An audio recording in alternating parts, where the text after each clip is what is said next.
My dad was on the staff at St. Francis. He joined in 1969 and remained on the staff until 2004. He was a cardiovascular surgeon and was actually the chief of surgery from 1982 to 1985. I actually used to accompany my dad pretty frequently on the way to the hospital, getting a donut, and then he would loop me back to the house, and then he would go straight to the hospital. He really was dedicated to his patients, loved St. Francis, loved everybody who worked there.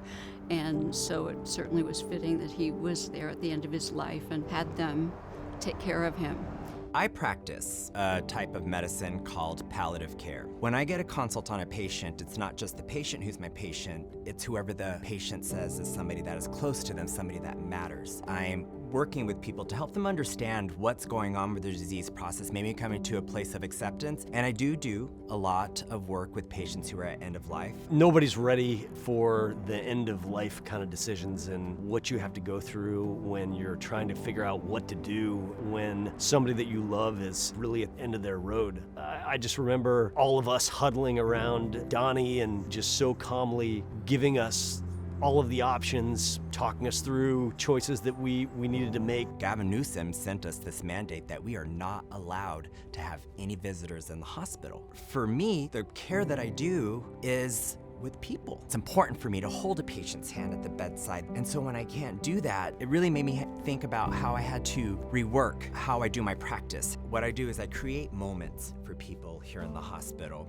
Over the years of doing this, I've reunited families. They fly in, they get to be with their loved one, and they get this last moment to say goodbye. At the end, my dad wasn't able to move much of his body, so it was pretty amazing. The nurses would hold a phone right in front of him, and we got to at least talk because during COVID we couldn't actually get in to see him and hold his hand. But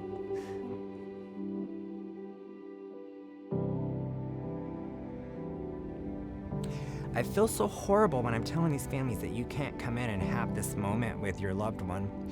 And a lot of times families are angry at me and I have to smooth that along and say this is like the best thing that we could do, and I make options. It's rare in the line of work that people thank you. And I think a lot of people understand the enormity of what we do, but when somebody passes, no one usually comes back and says, thank you for helping us for the most part. Donnie was a phenomenal friend.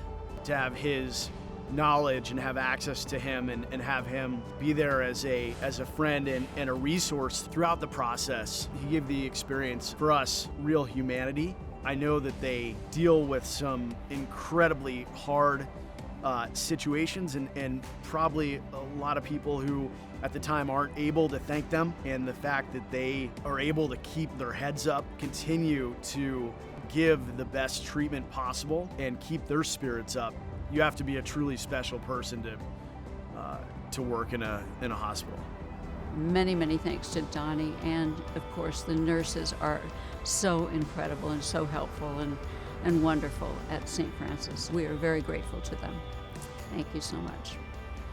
I just crossed 45 years of age, and I still play in a basketball league, and my dad would make every single game. All of my teammates knew my dad, and they kept encouraging me to make sure he was going to be there, even when he'd come in with this cane.